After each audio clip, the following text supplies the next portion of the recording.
마태복음 23장 23절에서 28절입니다.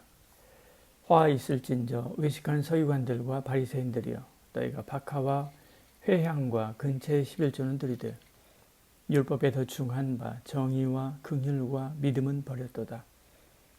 그러나 이것도 행하고 저것도 버리지 말아야 할지니라. 맹인된 인도자여 하루살이는 걸러내고 낙타는 삼키는도다.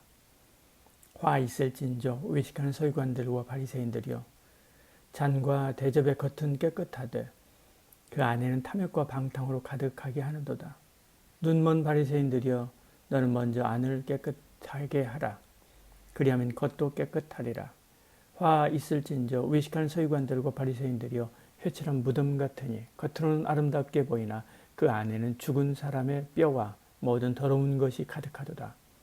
이와 같이 너희도 겉으로는 사람에게 옳게 보이되 안으로는 외식과 불법이 가득하도다. 아멘. 예수님께서는 계속해서 화를 내십니다. 오늘 말씀은 네 번째부터 여섯 번째까지 화를 선언하는 내용입니다.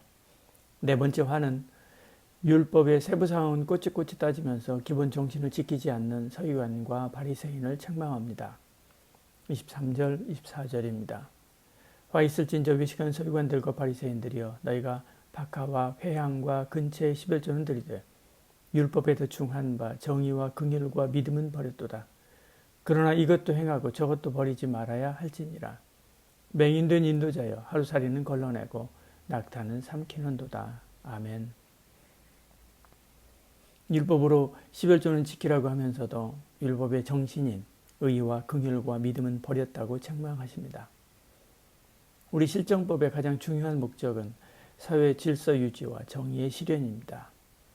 법은 이 목적을 실현하기 위해 만든 강제력을 수반하는 사회 규범이고 국가규범이지요. 그런데 소위 이 법을 제정한다는 사람들이, 운영한다는 사람들이 이런 법의 목적은 도외시하고 법이 가진 강제력으로 국민을 통제하려고 하고 자기 이익을 챙긴다면 잘못된 것이지요. 정치인이 욕먹는 이유는 대부분 이것 때문에 그렇습니다. 이것은 우리 정치 현상만이 아닙니다. 당시 유대 지도자들도 그랬지요. 당시 헌법은 성경이었는데 그들은 성경을 제정하지 못하지만 해석하고 적용했습니다. 해석과 적용을 자기 이익을 위해서 한 것이지요. 법의 목적, 곧 성경을 주신 이유인 의와 긍휼과 믿음은 버린 것입니다. 오직 돈을 뜯어내기 위해서 성경을 해석하고 적용하고 강제한 것이지요. 오늘 우리도 똑같습니다. 매일 개인적으로 성경을 읽고 묵상하고 기도합니다. 그런데 왜 그 신앙이 성장하지 않는가? 그의 나라와 그의 의를 위해 충성 헌신하는 믿음의 근육이 생기지 않는가? 성경을 해석하고 적용하는데 나를 넘어가지 않기 때문에 그렇습니다. 모든 것이 나에게 초점이 맞춰져 있습니다. 나의 평안, 나의 육신의 영달, 내 야망의 성취, 내 생활의 안전. 그렇다면 이것은 지금 주님께 책망받고 있는 이 사람들과 별반 다를 것이 없지요. 성경이 말하는 그의 나라와 의의는 온데간데 없기 때문입니다. 내 생각의 중심을 나에게서 하나님으로, 주님으로 옮겨 보시기를 바랍니다. 나의 평안이 아니라 주님의 마음이 편하도록, 나의 기쁨이 아니라 주님의 기쁨, 나의 나라가 아니라 주의 나라를 생각하며 말씀을 다시 보고 그 본 말씀대로 순종하는 저와 여러분 되시기를 축복합니다. 오늘 본문에는 주님의 입에서 11조라고 하는 말씀이 직접 나온 것을 보지요. 23절에 화 있을진저 외식한 서기관들과 바리새인들이 너희가 박하와 회향과 근처의 11조는 드리되 율법에 더 중한 바 정의와 긍휼과 믿음은 버렸도다. 그러나 이것도 행하고 저것도 버리지 말아야 할지니라 말씀합니다. 주님은 종교 지도자가 자기 욕심을 채울 수단으로 율법의 세부 조항들을 강제하지만 그 본질을 잃어버렸다고 말씀했습니다. 그 대표적인 수단이 11조였지요.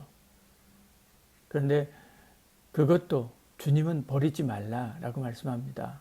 23절 후반절에 말씀하죠. 이것도 행하고 저것도 버리지 말아야 할지니라. 주님은 당신의 입으로 분명히 11조를 행하라라고 말씀합니다. 할지니라 라고 하는 말은 에데이라고 하는 단어입니다. 당연히 해야 한다. 마땅히 할 필요가 있다. 라는 말입니다. 미완료 과거형입니다. 당연히 지속적으로 해야 한다라고 하는 말씀이지요. 어떤 사람들이 11조를 해야 하느니 말아야 하니 하는 말들도 한다고 합니다. 그러나 주님의 입으로 하신 말씀을 우리는 들어야만 하지요. 11조는 나의 모든 것이 하나님이 주신 것이다 라고 하는 고백입니다. 내가 가진 모든 것은 하나님의 것이라고 하는 선언이지요. 그러면 내가 가진 것을 치고 빼앗는 자들이 있다고 한다면 그들 누구든 하나님의 것을 치고 빼앗는 것과 같은 것이지요. 그러므로 하나님께서 당신의 자산을 지키실 것입니다. 또 채워서 풍성하게 하실 것이지요. 이것이 11조의 원리입니다. 주님의 말씀대로 믿고 실천하시기를 축복합니다. 다섯 번째 화와 여섯 번째 화의 선언은 외식하는 자에 대한 것입니다. 25절에 화 있을진저 외식하는 서기관들과 바리새인들이 잔과 대접은 깨끗이 하되 그 안에는 탐욕과 방탕으로 가득하게 한도다. 모든 것이 그렇듯이 사람도 속과 겉이 있습니다. 겉과 속이 다르다면 외식하는 거죠. 뭔가 꿍꿍이가 있는 것입니다. 안은 탐욕과 방탕으로 가득한데 겉만 거룩하고 품위 내지 않다고 되는 것이 아니죠. 그렇다고 겉도 방탕하고 타락한 사람처럼 하라는 것이 아닙니다. 안을 깨끗하게 하라는 것이죠. 속사람을 거룩하게 하라는 데 초점이 있습니다. 26절에 눈먼 바리새인들이여 너는 먼저 안을 깨끗하게 하라. 그리하면 겉도 깨끗하리라. 회칠한 무덤 같은 인생이 되면 안 되지요. 화 있을진저 외식하는 서기관과 바리새인들이 회칠한 무덤 같으니 겉으로는 아름답게 보이나 그 안에는 죽은 사람의 뼈와 모든 더러운 것이 가득하도다. 이와 같이 너희도 겉으로는 사람에게 옳게 보이되 안으로는 외식과 불법이 가득하도다 말씀하지요. 그렇다고 좀비처럼 걸어다닌다라고 하는 말은 아닙니다. 속사람을 살리는 일에 더 힘쓰라는 말이죠. 오늘도 주의 말씀으로 속사람이 힘을 얻고 생명으로 충일한 저와 여러분 되시기를 축복합니다. 주여 오늘도 우리의 발걸음을 인도하여 주시옵소서. 복되게 하여 주시옵소서. 모든 하는 일에 형통하게 하시고 하나님의 놀라운 능력과 은혜와 사랑과 겸손과 섬김이 나타나는 하루가 되게 하여 주시옵소서. 하나님께서 우리가 어느 곳에 가든지 누구를 만나든지 하나님의 기쁨이 되고 그리고 그들에게 하나님의 기쁨을 증거하고 나눠줄 수 있는 복된 하루가 되게 하여 주시옵소서. 예수님 이름으로 기도드리옵나이다. 아멘.